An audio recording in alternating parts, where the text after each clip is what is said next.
Ya, soal ucapan-ucapan ini bisa menyebabkan kekufuran karena kita membenarkan apa yang sah, yang batil.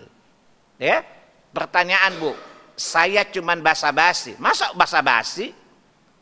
Pertanyaannya, emang kalau basa-basi nggak dosa gitu? Bukan nggak kata Allah Jalla Jalla di surat 50 ayat 18, ma yalfidhu min qaulin illa ladaihi raqibun atid. Tidaklah sebuah ucapan terlontar kecuali tercatat, bukan?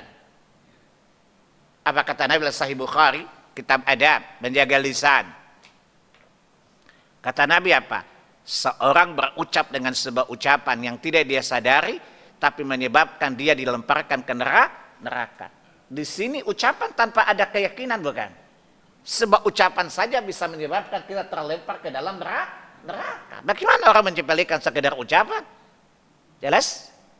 Dan ada seseorang yang mengucapkan ucapan yang dia tidak sadari tapi menyebabkan dia masuk surga.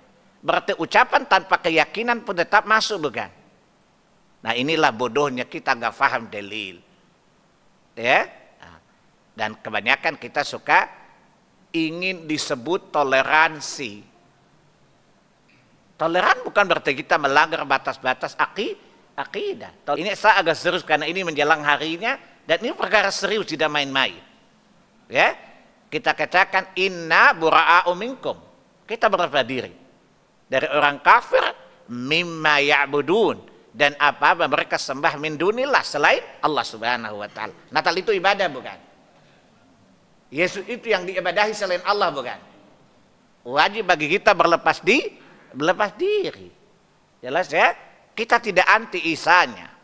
Tapi kita tidak terima ketika Isa dinyatakan dia adalah anak Tuhan atau Tuhan. Dan ini kekufuran. Surat 5 Al-Ma'idah ayat 72. Laqad kafara alladzina qalu innallahu wal masih ibnu Maryam. Sungguh telah kafir orang mengatakan Isa itu Allah. Ya, surat 5 Al-Ma'idah ayat 72. Ini kekafiran, bukan? Kalau bicara tauhid dan kafir perkara serius atau main-main? Boleh dijadikan bahan basa-basi enggak? Enggak boleh, kan? Ini perkara serius. Ya, mengatakan Isa itu Tuhan adalah kekafiran, kesyirikan bahkan kata Allah. Mas kalau buat dijadikan bahan basa-basi? Saya tanya sama antum, boleh enggak basa-basi dalam kekafiran? Boleh enggak basa-basi dalam kesyirikan? Enggak boleh, kan? Jelas Bapak-bapak?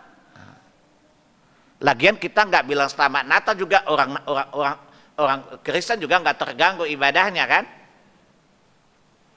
Kita bilang selamat Natal nggak nambah khusyuk dia, kan?